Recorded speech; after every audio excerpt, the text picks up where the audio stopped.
അധ്യായം 8. ഇതുവരെ പ്രതിപാദിച്ചതിൻ്റെ ചുരുക്കം ഇതാണ്. സ്വർഗത്തിൽ മഹിമയുടെ സിംഹാസനത്തിൻ്റെ വലത്തുഭാഗത്തിരിക്കുന്ന ഒരു പ്രധാന പുരോഹിതൻ നമുക്കുണ്ട്. അവൻ വിശുദ്ധ വസ്തുക്കളുടെയും മനുഷ്യനിർമ്മിതമല്ലാത്തതും കർത്താവിനാൽ സ്ഥാപിതവുമായ സത്യകൂടാരത്തിൻ്റെയും ശുശ്രൂഷകനാണ്. പ്രധാന പുരോഹിതന്മാർ കാഴ്ചകളും ബലികളും സമർപ്പിക്കുവാനാണ് നിയോഗിക്കപ്പെടുന്നത്. അതിനാൽ സമർപ്പിക്കാനായി എന്തെങ്കിലും ഉണ്ടായിരിക്കുക അവനും ആവശ്യമായിരുന്നു. അവൻ ഭൂമിയിൽ ആയിരുന്നെങ്കിൽ നിയമപ്രകാരം കാഴ്ചകൾ അർപ്പിക്കുന്ന പുരോഹിതന്മാർ അവിടെ ഉള്ളതുകൊണ്ട് പുരോഹിതനെ ആകുമായിരുന്നില്ല. സ്വർഗീയ വസ്തുക്കളുടെ സാദൃശ്യത്തെയും നിഴലിനെയുമാണ് അവൻ ശുശ്രൂഷിക്കുന്നത്. മോശ കൂടാരം തീർക്കാൻ ഒരുങ്ങിയപ്പോൾ ദൈവം ഇപ്രകാരം അവനെ ഉപദേശിച്ചു: പർവ്വതത്തിൽ വെച്ച് നിനക്ക് കാണിച്ചു തന്ന മാതൃകയനുസരിച്ച് എല്ലാം ചെയ്യാൻ ശ്രദ്ധിച്ചുകൊള്ളുക. ഇപ്പോഴാകട്ടെ ക്രിസ്തു കൂടുതൽ ശ്രേഷ്ഠമായ വാഗ്ദാനങ്ങളിൽ അധിഷ്ഠിതമായ ഒരു ഉടമ്പടിയുടെ മാധ്യസ്ഥനായിരിക്കുന്നത് പോലെ പഴയതിനേക്കാൾ കൂടുതൽ ശ്രേഷ്ഠമായ ഒരു ശുശ്രൂഷക സ്ഥാനവും അവന് ലഭിച്ചിരിക്കുന്നു.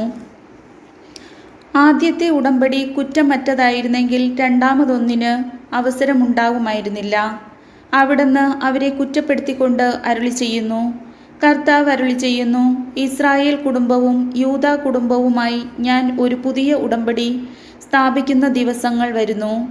ആ ഉടമ്പടി അവരുടെ പിതാക്കന്മാരെ ഈജിപ്തിൽ നിന്ന് പുറത്തു കൊണ്ടുവരാൻ അവരെ കൈപിടിച്ച് നടത്തിയ ആ ദിവസം അവരുമായി ചെയ്ത ഉടമ്പടി പോലെ ആയിരിക്കുകയില്ല.